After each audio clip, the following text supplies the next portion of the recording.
WC bez vrata. Tada!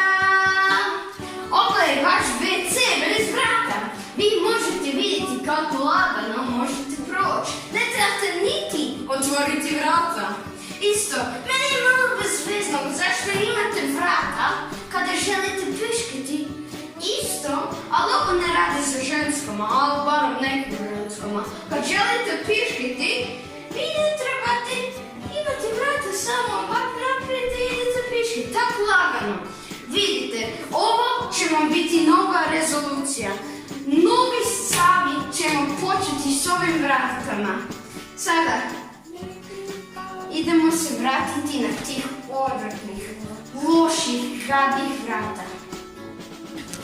Vidite ovog mladića kako se šteti s ovim vratama, kako su bez veze.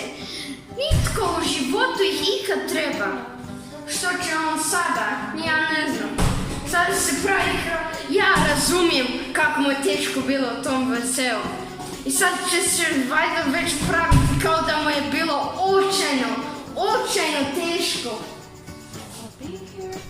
I vidjet ćete kako mu je kada izađe iz tog očajnog WC-a.